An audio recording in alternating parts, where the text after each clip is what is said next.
नमस्कार साथियों, आप सभी लोगों का आपके अपने YouTube चैनल वीर CBR में एक बार फिर स्वागत है। तो कैसे हैं आप लोग? आशा करते हैं आप सब लोग अच्छे होंगे, मस्त होंगे, बढ़िया होंगे, अपना ख्याल रख रहे होंगे। तो प्यारे साथियों, कल आप लोगों ने मेरे साथ सिंधु घाटी सभ्यता की धार्मिक स्थिति के बारे में पढ़ लिया है और आज आप लोग पढ़ेंगे सिंधु घाटी सभ्यता का जो व्यापार, वाणिज्य और शिल्पकारिता के बारे में। तो प्यारे साथियों, सिंधु घाटी सभ्यता का जो व्यापार, वाणिज्य और शिल्पकारिता थी, ये बहुत ही अच्छी अवस्था में थी, बहुत ही विकसित अवस्था में थी, एक उन्नत अवस्था में थी। कैसी थी? जो ये व्यापार, वाणिज्य और शिल्पकारिता है, ये कहीं न कहीं विकसित उन्नत या अच्छी अवस्था में थी। ठीक है साथियों, यहाँ के जो लोग थे वो कहीं न कहीं ऊन से और कपास से कपड़े बुना करते थे। किससे? ऊन से और कपास, इनसे वस्त्र बनाया करते थे।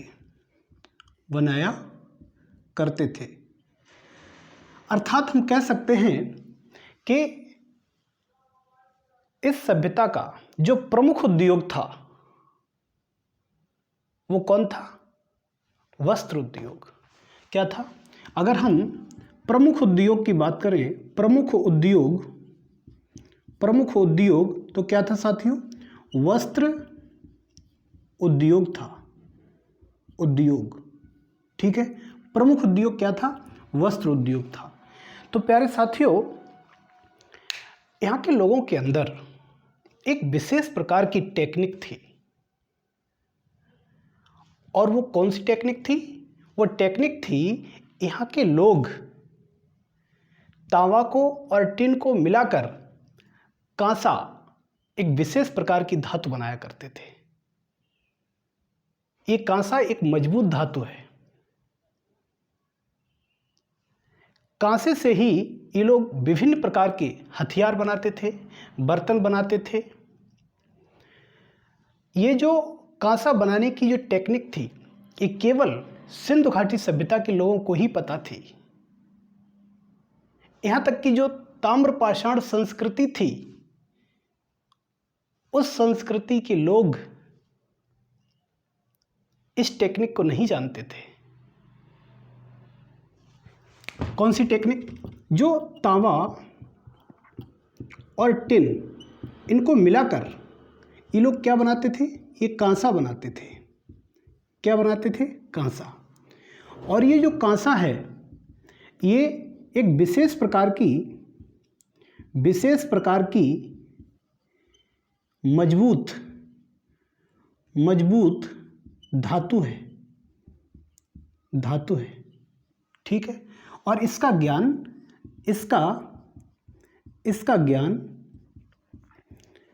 ताम्र पाषाण संस्कृति के लोगों को नहीं था। और इसलिए जो ताम्रपाषाण संस्कृति के लोग थे, वो मजबूत धातु नहीं बना पाते थे। और जो साथी चैनल पर नए हैं, जिन्होंने ताम्रपाषाण संस्कृति नहीं पढ़ी है, लिंक डिस्क्रिप्शन बॉक्स में दिया गया है, वो उस वीडियो को जरूर देख लें। ताम्रपाषाण कालीन संस्कृति को बहुत ही अच्छे ढंग से उसमें समझाया गया है। तो ये जो ताम्रपाषाण संस्कृति के लोग थे, ये कांसा बनाना नहीं जानते थे। ठीक है, अगर देखा जाए तो इस सभ्यता में, सिंधु घाटी सभ्यता में, कहीं न कहीं ये जो तांबा है और टिन, ये बहुत ही कम मात्रा में प्राप्त हो पाता था। ये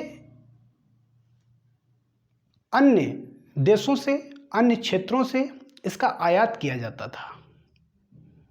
अर्थात तांबा और टिन, जो सिंधु घाटी सभ्यता थी, उसमें तांबा टिन सुगमता से उपलब्ध नहीं होता था। और इसलिए कहीं न कहीं जो कांसा है, उसको कम बना पाते थे लोग, और कम मात्रा में बना पाने के कारण ही यहाँ पर कांसे के जो औजार या बर्तन, ये इनका विस्तार बहुत कम हो पाया। तो जो टिन, तांबा और टिन, ये कहीं न कहीं कम मात्रा में मिलता था, कम मात्रा में मिलता था। बाहर से आयात किया जाता था, आयात किया जाता था। और इसलिए यहाँ लिख लीजिए, इसलिए कांसे के बर्तनों, औजारों का विस्तार कम हो पाया। ठीक है। ये लोग तांबा जो है कहीं न कहीं राजस्थान का जो खेतड़ी जगह है, तांबा को ये लोग खेतड़ी से मंगाते थे। खेतड़ी ये कहाँ पड़ता है? राजस्थान में। तांबा को खेतड़ी राजस्थान से मंगाते थे, अन्य जगहों से भी मंगाते थे, जैसे बलूचिस्तान से मंगाते थे। और यहाँ तक कि ये लोग पश्चिमी एशियाई देशों से भी तांबे का आयात करते थे। जो पश्चिमी एशियाई देश हैं, पश्चिमी एशियाई देशों से भी तांबा मंगाते थे। एक देश के साक्ष्य मिले हैं, ओमान, एक पश्चिमी एशियाई देश है ओमान। तो यहाँ से कहीं न कहीं काफ़ी मात्रा में ये लोग तांबा यहाँ से आयात करते थे, मंगाते थे। इसी तरीके से जो टिन है, टिन भी ये लोग बाहर से ही मंगाते थे। जो टिन है, ये अफ़गानिस्तान और ईरान से और अफ़गानिस्तान से ये लोग क्या मंगाते थे? टिन मंगाया करते थे। ठीक है। इसी के साथ ये जो एक स्थान है लोथल और बालाकोट, ये प्यारे साथियों ऐसे दो स्थान हैं जहाँ पर सीप उद्योग था। अर्थात यहाँ पर लोग सीप की कटाई, छटाई आदि करके विभिन्न प्रकार के आभूषण बनाते थे। यहाँ पर क्या था? यहाँ पर सीप उद्योग था। ठीक है। और सीप उद्योग में क्या करते थे? सीप की कटाई, छटाई और करके आभूषण आदि बनाते थे। ठीक है साथियों।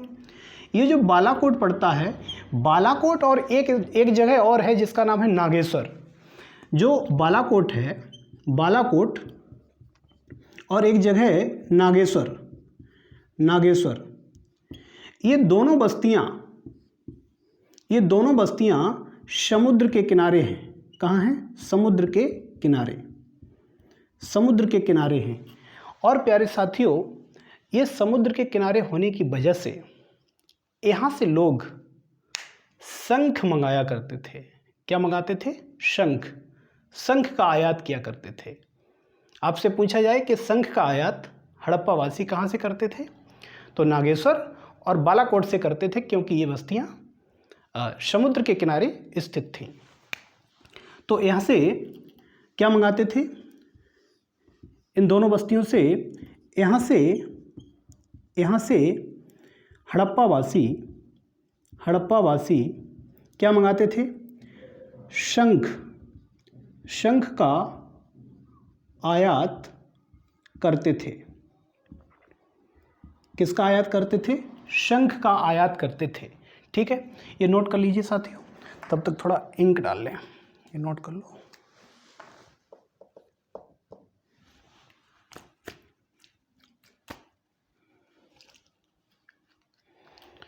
तो लोथल और बालाकोट में क्या था, ये कहीं कहीं जो शिल्प उद्योग था वो शीप उद्योग था, और वहाँ पर ये लोग क्या करते थे, वहाँ पर ये लोग सीप की कटाई छटाई आदि किया करते थे, ठीक है, और उसके क्या बनाते थे, गहने। ठीक, ये नोट हो गया होगा। तो हमने आपको बताया कि बालाकोट और नागेश्वर ये समुद्र के किनारे बस्तियां थीं, और यहाँ से ये लोग क्या मंगाते थे, ये लोग शंख मंगाया करते थे। ठीक, इसी तरीके से नागेश्वर और बालाकोट से क्या मंगाते थे, बालाकोट से क्या मंगाते थे, ये लोग शंख मंगाते थे। एक जगह पड़ती है अफगानिस्तान में जिसका नाम है सोरतुघुई। यहाँ से प्यारे साथियों ये लोग एक विशेष प्रकार का पत्थर मंगाते थे जिसे कहते हैं लाजवर्द मणि। लाजवर्द मणि एक विशेष प्रकार का एक पत्थर होता था। क्या होता था, एक पत्थर होता था। एक इसका जो कलर होता था, जो रंग होता था, वो नीले रंग का होता था। नीले रंग का एक विशेष पत्थर होता था, एक विशेष पत्थर होता था। इस पत्थर से क्या किया जाता था, गहने आदि बनाए जाते थे। ठीक है, इसी तरीके से एक जगह है लोथल से ये लोग एक अन्य विशेष प्रकार का पत्थर मंगाते थे जिसे कहते हैं कार्नेलियन पत्थर, और इससे भी क्या करते थे, गहने बनाते थे। और ये पत्थर लाल या हल्का गुलाबी रंग का होता था। ठीक है साथियों, इसी तरीके से ये लोग सेल खड़ी भी मंगाते थे। सेल खड़ी, और ये सेल खड़ी कहाँ से मंगाते थे, दक्षिणी रूस से ये लोग सेल खड़ी मंगाते थे। और सेल खड़ी का क्या बनाते थे, मोहरें आदि बनाते थे।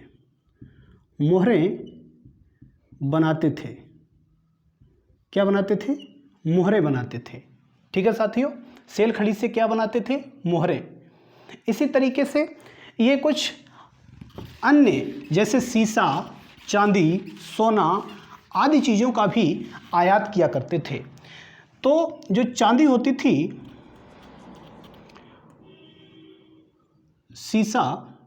जो सीसा होता था, ये सीसा कहाँ से मंगाते थे, ये प्यारे साथियों अजमेर राजस्थान, यहाँ से ये लोग सीसा मंगाते थे। ठीक है, कहाँ से, अजमेर से। इसी तरीके से चांदी का भी आयात किया करते थे, सोने का भी आयात करते थे। तो जो चांदी है, ये राजस्थान से ही मंगाते थे। राजस्थान में जो जावर की खान पड़ती है, वहाँ से ये लोग चांदी मंगाते थे। इसी तरीके से अफगानिस्तान यहाँ से भी ये लोग चांदी का आयात करते थे। ईरान से भी ये चांदी मंगाते थे।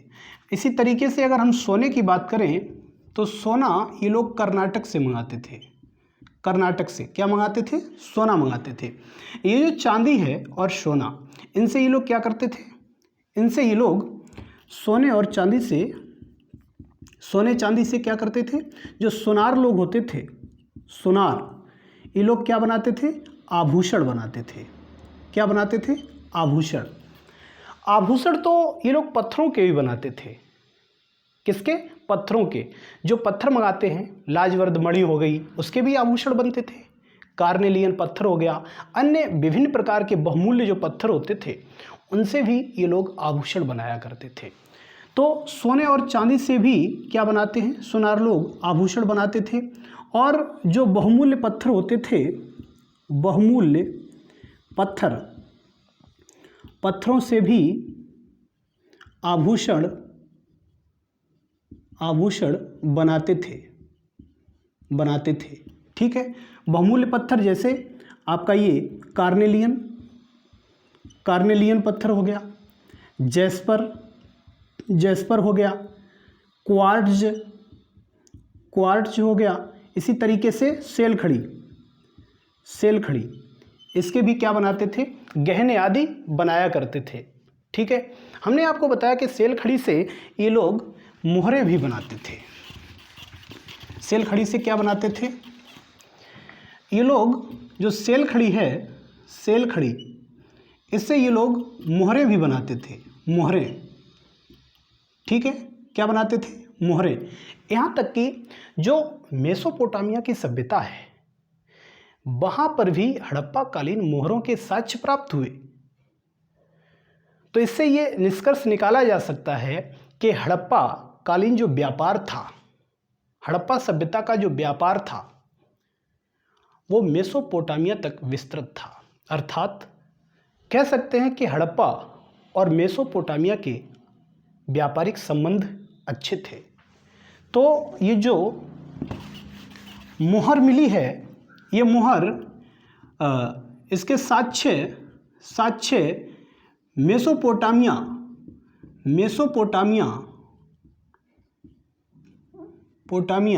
की सभ्यता से भी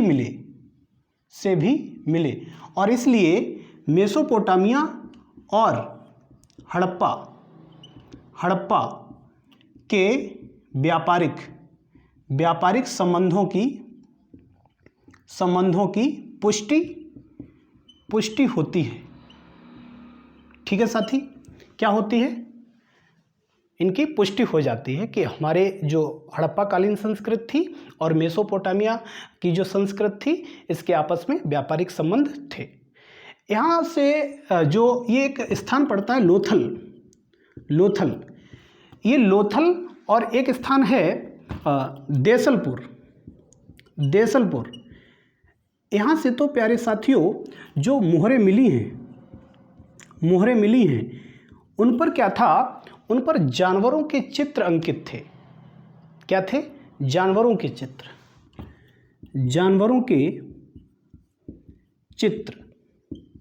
अंकित थे। क्या थे, जानवरों के चित्र अंकित थे। ठीक है, कहाँ से, लोथल और देसलपुर से जो मोहरें मिली, जानवरों के चित्र वहाँ क्या थे, उन पर अंकित थे। और कहीं न कहीं देसलपुर से, जो देसलपुर है वहाँ से तो कुछ तावे की मोहरें भी प्राप्त हुई हैं। किसकी, देसलपुर से कुछ तावे की मोहरें मिली। क्या मिली, तांबे की मोहरें। और ये जो मोहरें होती थीं ये वर्गाकार थीं। कैसी थी, वर्गाकार। ठीक, कैसी थी ये मोहरें, वर्गाकार थीं। ठीक है साथियों, इसी तरीके से ये लोग कहीं न कहीं पत्थरों के भी मूर्तियाँ आदि बनाते थे। किसकी, पत्थरों की। जो टेराकोटा यानी पकी हुई मिट्टी, इसके कहीं की बर्तन भी बनाते थे। ये लोग पत्थरों की मूर्तियाँ बनाते थे। जो मृदभांड आदि बनाते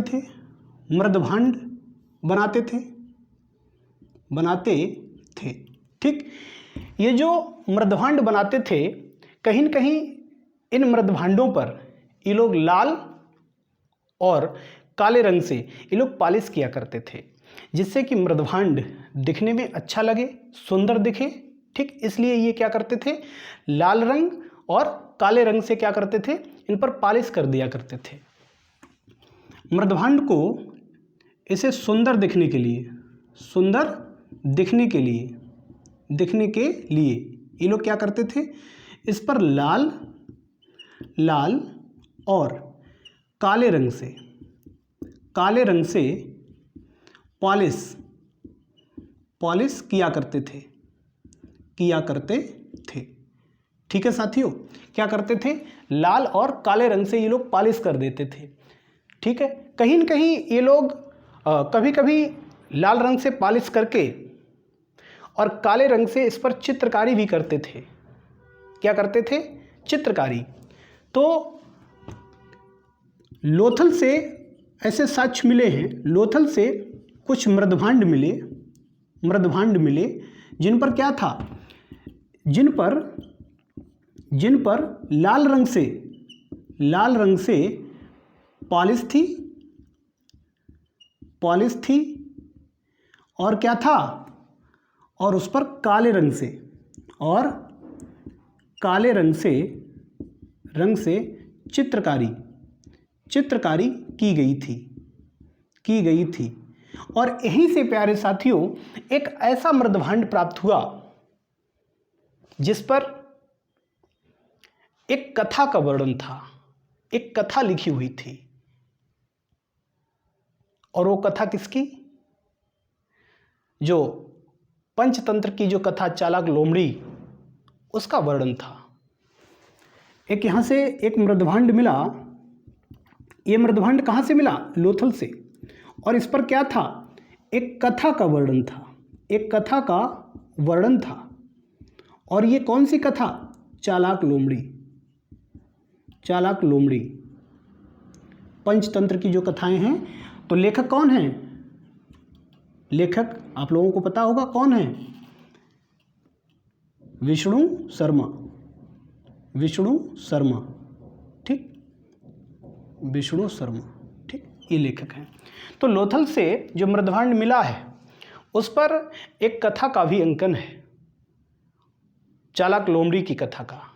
ठीक है, इसी तरीके से ये लोग कहीं न कहीं जो टेराकोटा आदि होता है उसकी भी मूर्तियां बनाते थे। टेराकोटा की भी मूर्तियां बनाते थे। टेराकोटा का मतलब क्या होता है? ये पकी हुई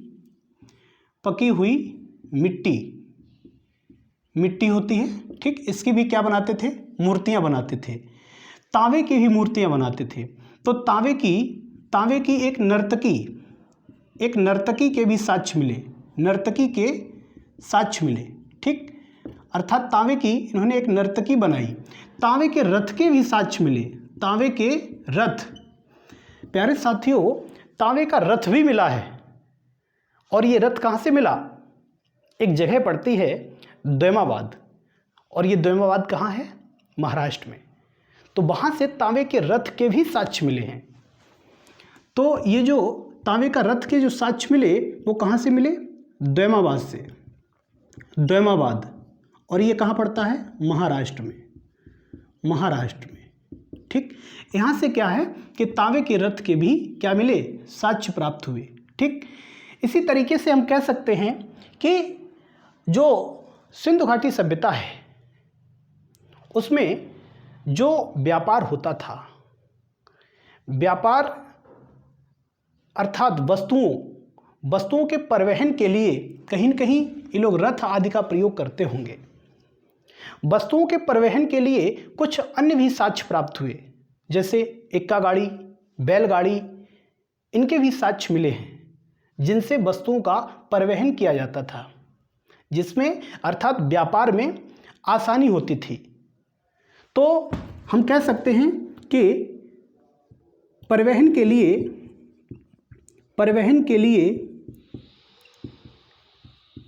बैलगाड़ी,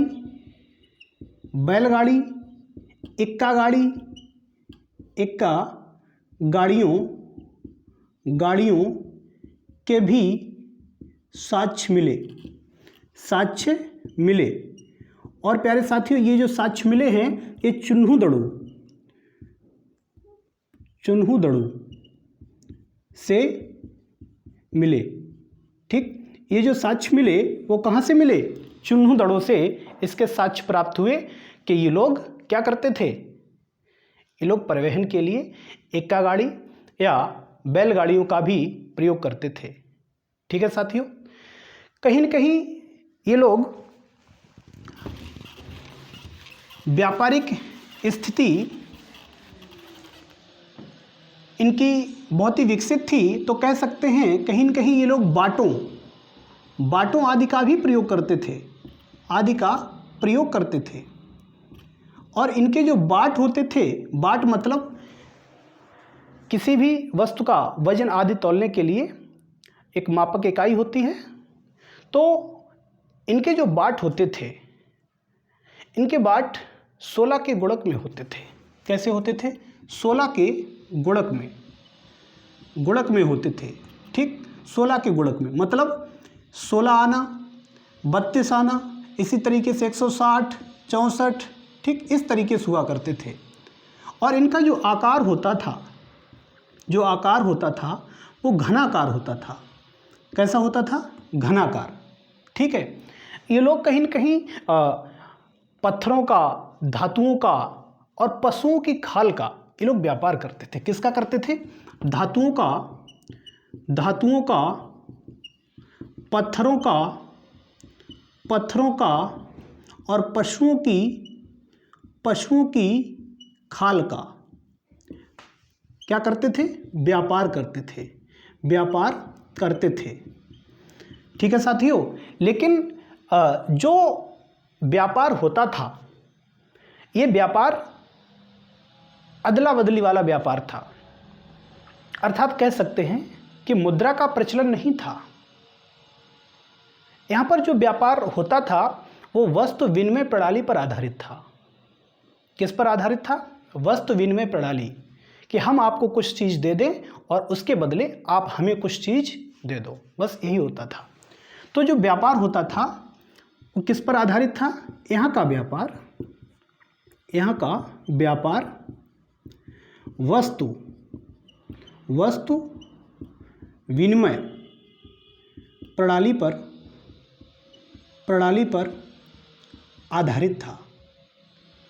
आधारित था। ठीक है, किस पर? किस प्रणाली पर? वस्तु विनिमय प्रणाली पर। ठीक है साथियों, ये जो व्यापार होता था, यहाँ पर जो भी ऐसी वस्तुएं थीं जो बहुत महंगी वस्तुएं हुआ करती थी, जो दुर्लभ वस्तुएं होती थीं,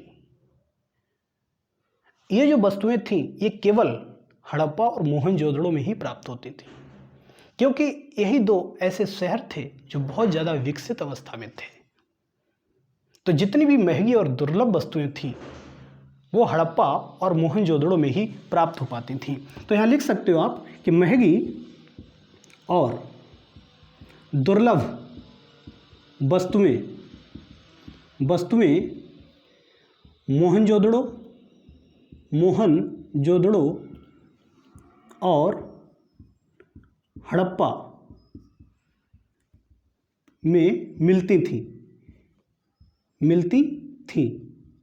ठीक, और कहीं पर भी ज़्यादा महंगी वस्तुएं और जो दुर्लभ वस्तुएं थी वो नहीं मिल पाती थी। ठीक है, इस सभ्यता में प्यारे साथियों, इस सभ्यता में कहीं न कहीं ये भी साक्ष्य मिले हैं कि इसका व्यापार मिस्र की सभ्यता से भी था।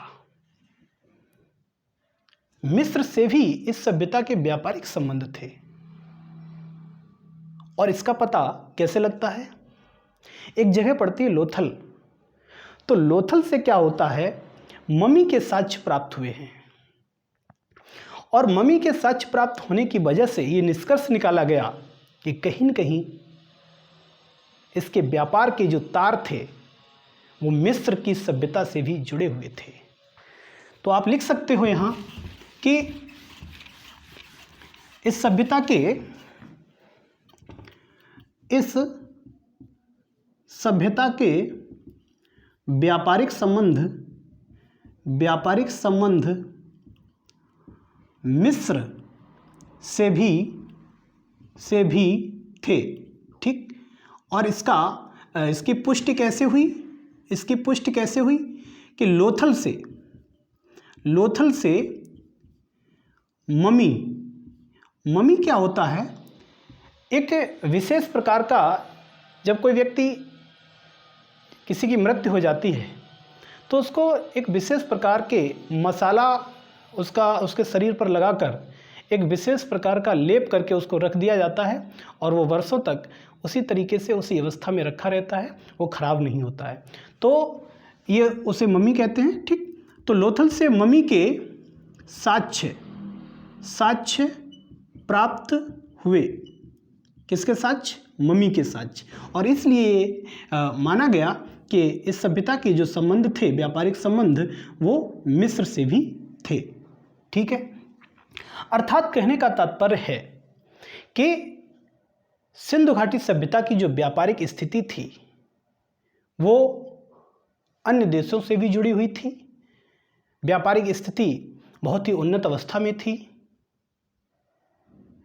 शिल्पकार काफ़ी गुणों से संपन्न होते थे, अर्थात शिल्पकारिता बहुत ही उन्नत किस्म की थी। लोग बहुत ही अच्छे प्रकार के आभूषण बनाते थे।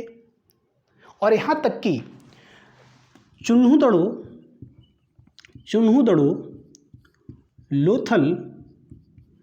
लोथल और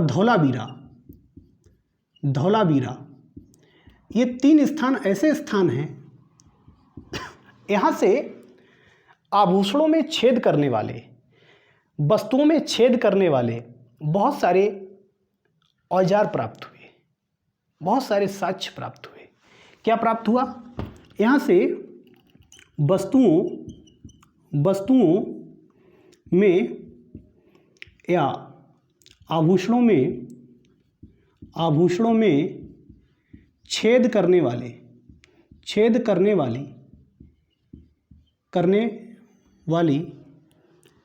या छेद करने वाले मशीनों या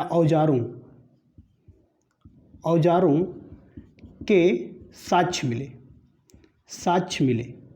ठीक है साथियों, ये जो चुन्हुदड़ो है इसे तो शिल्पकारों की बस्ती के नाम से जाना जाता है। किसके नाम से? शिल्पकारों की बस्ती। तो यहाँ लिख लीजिए, चुन्हुदड़ो को शिल्पकारों की बस्ती के नाम से जाना जाता है। ठीक है साथियों, तो ये जो व्यापारिक स्थिति थी ये कहीं न कहीं अन्य देशों के साथ इसके संपर्क थे। तो आप लोगों ने आज हमारे साथ व्यापार, वाणिज्य और शिल्पकारिता के बारे में अच्छे से समझ लिया है।